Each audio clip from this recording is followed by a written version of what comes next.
Welcome to this tutorial on Ikebana design, specifically a couple techniques, one of which being the Jomonji-Dome, which is a surface tension method when you're bending a branch or stem into another vessel, and that tension creates enough of a grid so that you can have a habitat-friendly, completely compostable structure or grid within there to insert other stems really securely.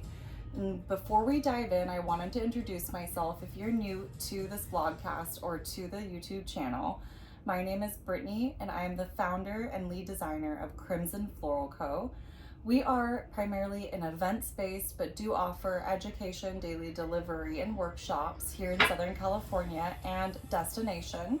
Today, for our educational offerings, we're sharing a really minimalistic, simple look utilizing 3 varieties of flowers, and they're all within season, all locally grown in the United States. The first of which is Genestra. This is such a wonderful variety and it comes in such a large quantity. The bunch is about this big, so we're utilizing only about a quarter or less of the bunch today to create this. And then we're going to implement a really beautiful dark brown Lysianthus and a lime green viburnum,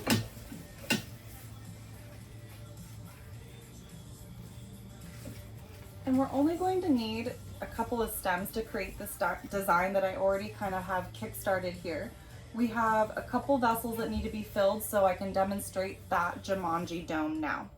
You don't need any wire or anything other than the element you've chosen to use. Again, Genestra's in season in spring right now. It comes in white and I think a pink. It's so flexible. It handles out of water extremely well. So for large scale installation, I highly suggest. But you're going to take this or any other flexible stem, and there's a list of varieties below that are really wonderful to utilize for this technique. And you're going to twist it onto itself in a loop. Just like that, with your index and your thumb.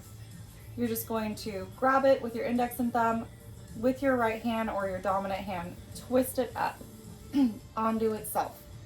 And then you're going to secure it all together where the twist meets itself between your index and thumb finger again in your least dominant hand.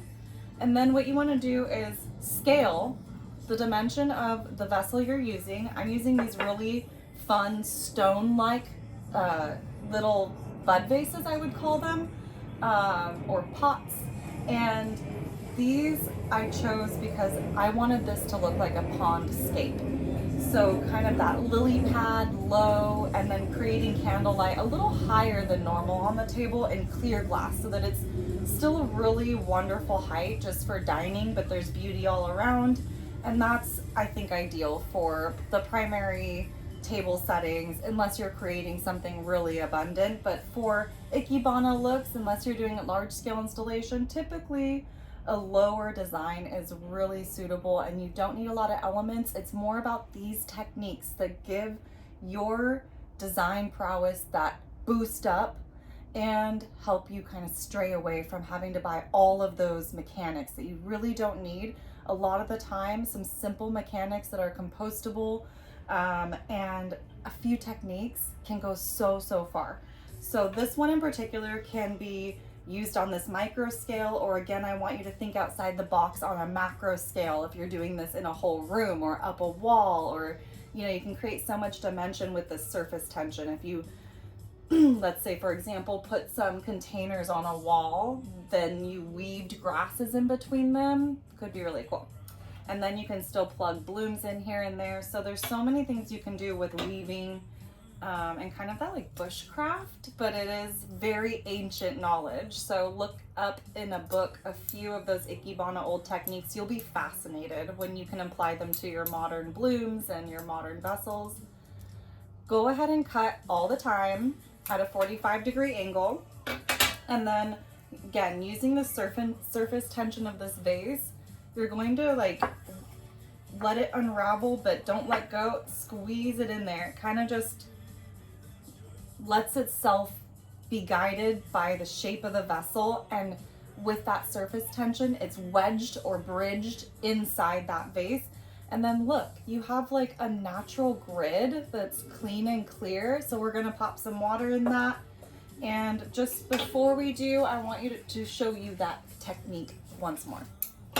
We have another piece of this Genestra. You could mix textures of similar flexibility. So if you had this and maybe some really nice curly willow or really flexible pussy willow, it's really nice to be able to kind of intersect your different stem grids as well. So if you had some really heavy cherry blossom branches and a larger vessel, this wouldn't really hold up. You'd have to use so much of this. So you might be better off using a branch rather than a floral stem. But this is such a really strong, hardy, thick, and it's really abundant. So you can get a lot of that cross weaving that you would get from a chicken wire structure.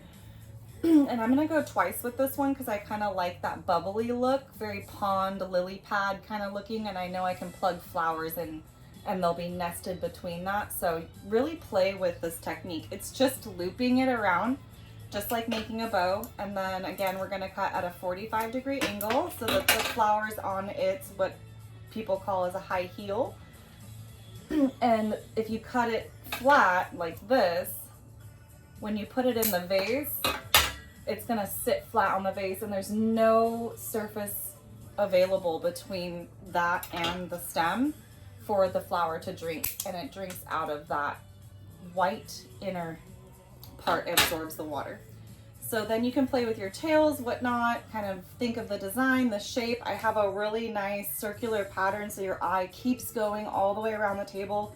If we were to walk around this table, I made sure I have my candlelight grouped a little bit, so just some basic tablescaping or general visual merchandising, I guess, is how I learned this. And then I applied it to centerpiece creation later on in my career. I guess 17 is when I started flowers. So the center candle is the widest, largest, and that center point all radiating out, but creating groupings and then having some void space between. I like to think of like a river between, and then your eye always really likes to have like a finishing point and then a restart point, like reading left to right. And you'll notice in paintings, if you take that thought and look at a painting, you'll see whether it's sunlight for a landscape or, you know, the way that there's a sheen to a piece of fruit in a still life. It might be the same color up in all corners, or you'll have something similar that keeps, or they'll do visual weight sometimes. It keeps your eye moving throughout the piece. So if this is our art piece, we want to make sure our viewer or the guest dining have the best experience when they do come in into interaction with our design, and then it's not in their way. So there's things like that to consider when you're just placing flowers. Especially with a deconstructed design, I would typically produce this with my team.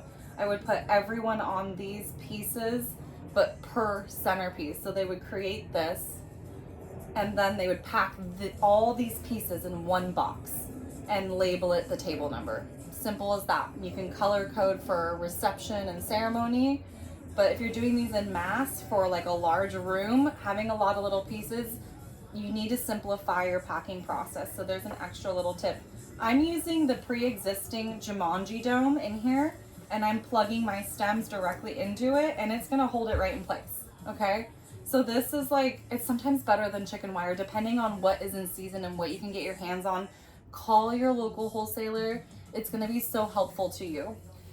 Just to find out what's in bulk, what's in being locally grown, and it's usually going to be of the best, hardiest quality as well. Simply because it's not traveling from as far and it's remaining in its original climate. So normally we would be tempted to dive right in with this filler-esque flower. Now that we have our skeleton or our shape, utilizing that Jomonji-Dome technique.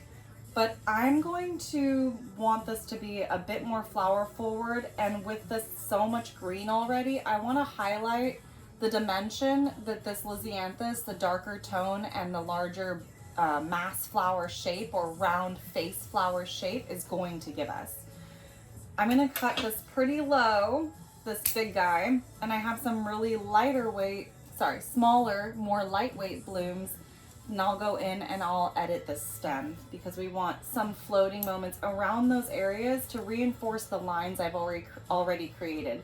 If you're going to create a skeleton or structure or general flow, your eye flow shape to your design, you want to continue to keep that in mind as you put in your other elements. For an Ikebana design, I never add more than 3, 4 is pushing it,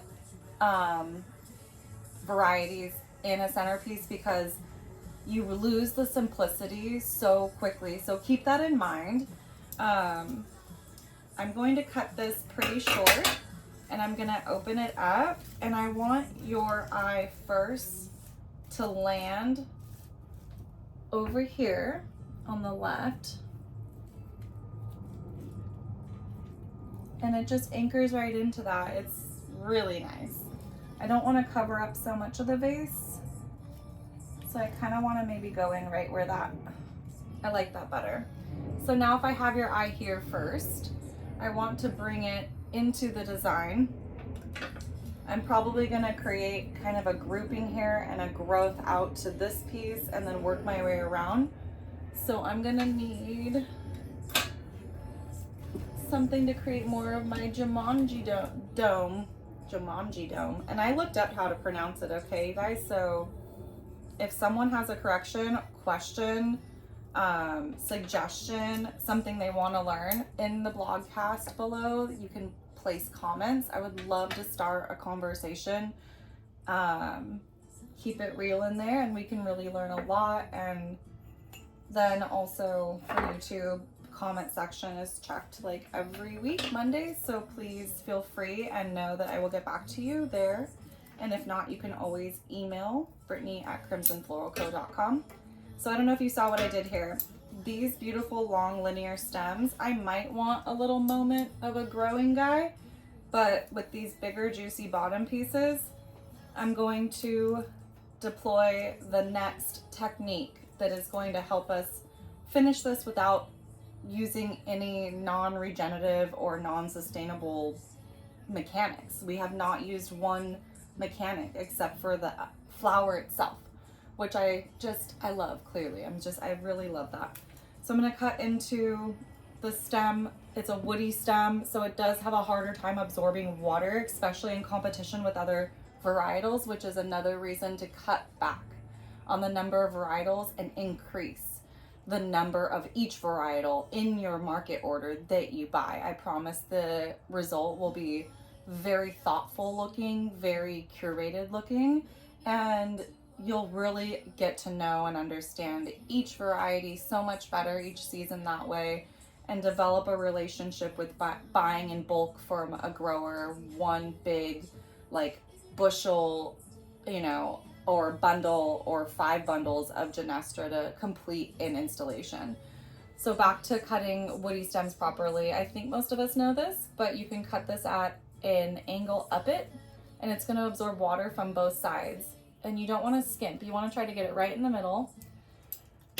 And for this guy, I'm going to place it in, I think going the light towards the light, kind of playing with that.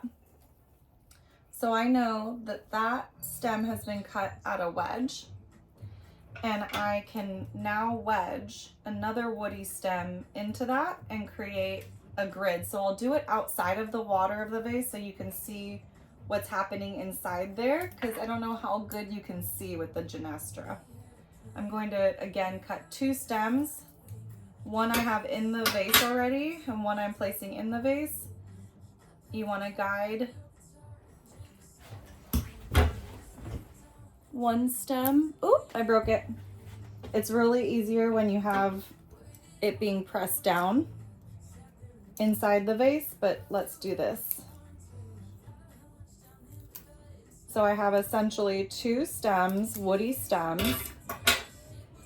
I guess you could do it outside the vase and then add it in after, your choice, but I usually have the surface tension of the vessel.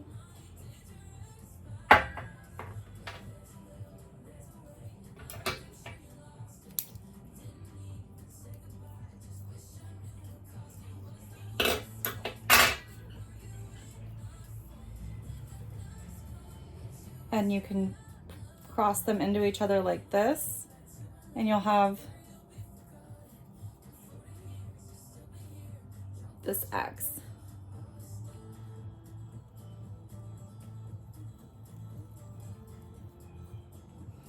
And I'll show you that again with the next piece of viburnum, because if you put them at an X like this, then if you go the opposing way into a cross, it will be very, very secure. It's an upside down teepee, essentially. But if you left it just like that, you would also be fine.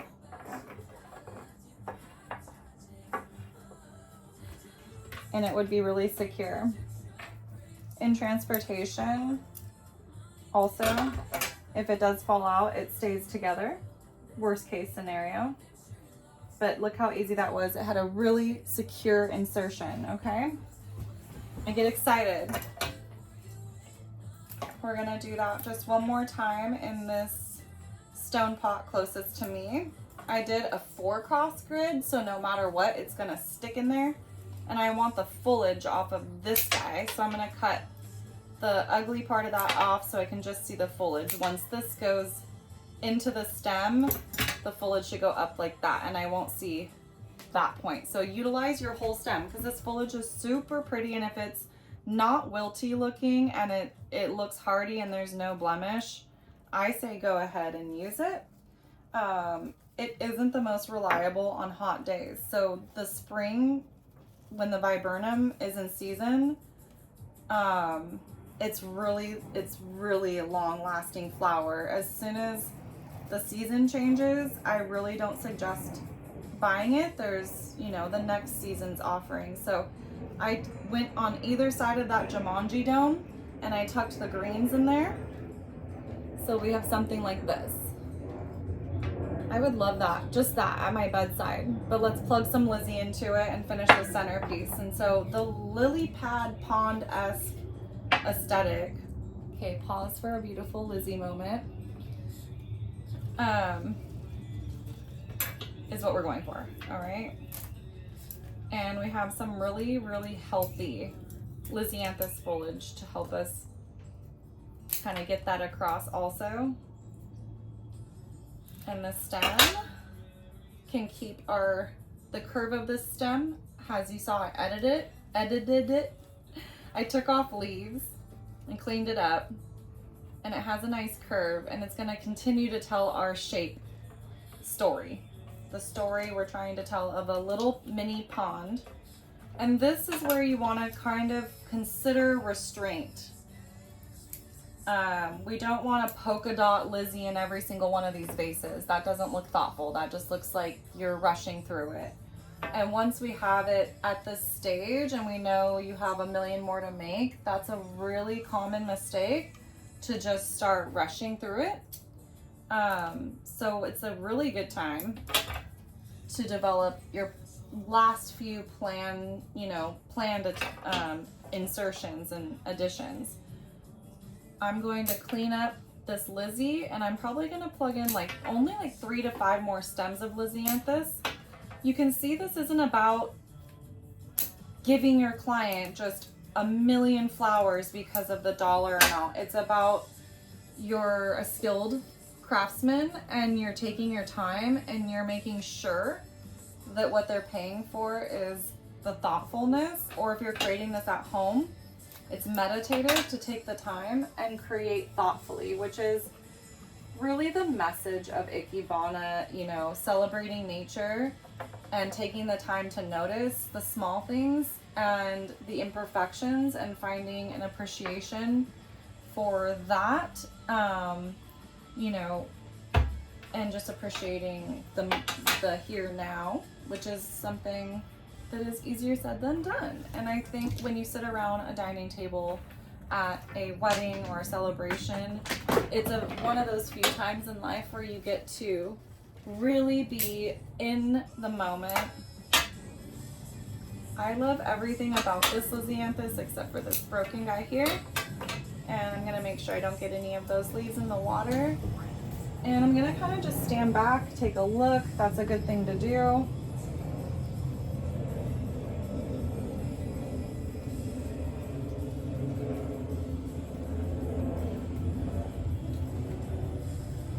that is a really strong grid with that Jomonji-Dome method and this Genestra. So I highly suggest getting just even one bunch of Genestra and like familiarizing yourself with this product. It's similar to Witch Hazel, which is in the list below, and a few more. Again, there's a few more varieties in the list below that you may enjoy, kind of keeping this technique in your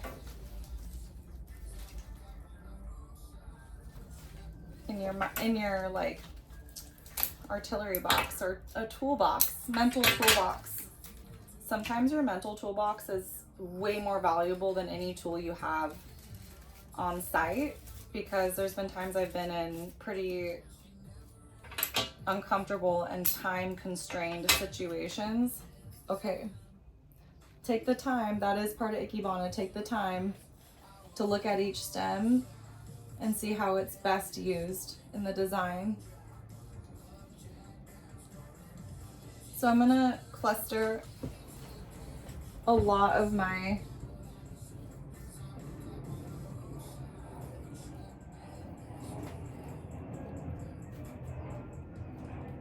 florals, like the actual lisianthus, the flowery floral part of it with color, on this left side.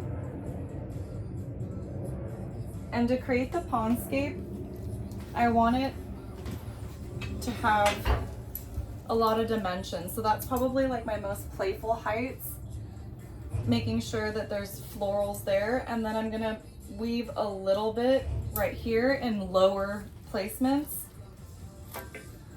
playing with height around these candles. Again, mimicking the shape or the skeleton of the design that I already had established, so that it does look thoughtful, not only the colors, but the placements and the overall finished shape.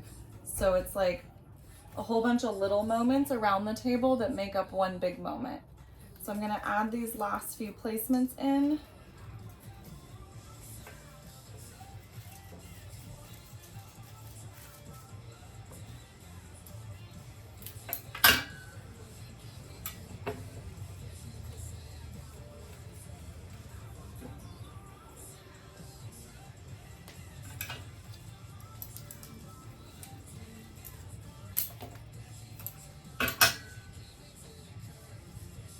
Repeating these similar bud style lisianthus, the ones just kind of not quite open yet. And then another wonderful thing about Ikebana is it provides you so much direction as far as inspiration when creating a design, because you can deploy any type of occurrence in nature directly to the florals. And it, for example, if these are budded and then maybe the one above it is opened a little bit more and then it grows into one that is fully open, that is very much a common occurrence in nature, whether it's a rose bush or a tree. But typically the highest point is either the youngest growth or the oldest growth, and it's going to be the most like vibrant, or it's going to be the most eye-catching. And if I have your eye all up in here and you walk around, maybe I have just a little peek of a more open bloom playing on this side.